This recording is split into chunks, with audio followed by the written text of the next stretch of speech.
ইমাম আবু হানিফা যদি মিরাজে পড়ে থাকে, আমি জুতোর মালা গলায় দিয়ে খাজুরাত থেকে চলে যাব, জীবনে ওয়াজ করবো না, তোদেরকে ইসলামের পরে বন্ড সই দেব। কেন করো ইমাম আবু হানিফার নামে? 30 করো, 40 করো, খতমে খাজানান করো, খতমে কুরআন করো, খতমে খতমে ইউজ বানাইছে না খতম, একটা খতম ইমাম আবু হানিফা পড়ে নাই। চ্যালেঞ্জ করলাম, চ্যালেঞ্জ, প্রত্যেকটা চ্যালেঞ্জ 100 মন ওজন দিয়ে করছি, 100% চ্যালেঞ্জ করে বলছি। কোন বাপের বেটা যদি থাকো, মাইকের আওয়াজ শুনতেছ, আমার কাছে আসো, আমার গলা থাকবে আর তোমার জুতো থাকবে। তুমি যদি দেখাইতে পারো, হিদায়াত দেখাও, কুতুরি দেখাও, কানজুদ দেখাও, কোন ফিকার গ্রন্থে, কোন হানাবি মাযহাবের ফিকাহ গ্রন্থে যদি মিলাদ প্রমাণ করতে পারো, আর তোমরা যা করতেছো এই তথাকথিত এই সমস্ত রসমাত ইমাম আবু হানিফা করছে, এই কুরআন খতম করে বেড়ায় না, একদল গলায় নিয়ে বেড়ায় কিনা? মনে রাখবেন, এই কুরআন বলে দেয় এটা কোনো খতমের কিতাব না, এটা কনস্টিটিউশন। একটু আগে শুনেছেন না, কনস্টিটিউশন মানে কি? সংবিধান।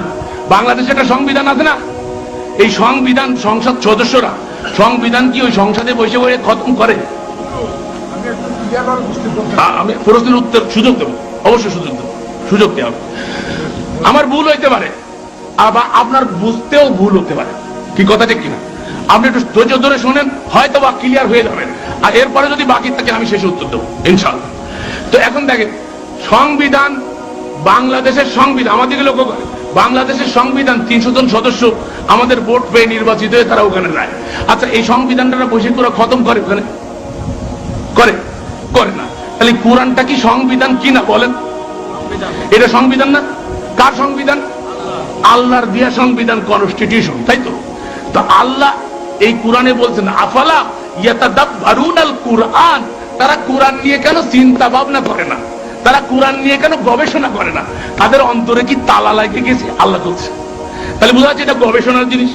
এই সংবিধান নিয়ে পর্যালোচনা করতে হবে, যেমন সংসদ সদস্যরা সংবিধানকে প্রতিষ্ঠা করার জন্য 300 জন মেম্বার, প্রধানমন্ত্রী এবং স্পিকার সহ ওখানে সকলে মিলে এটা নিয়ে একটা গবেষণা করে, কি কথা ঠিক কিনা? তাহলে আমরা কি করতেছি? সংবিধানটাকে তাবিদের কিতাব বানাইছি।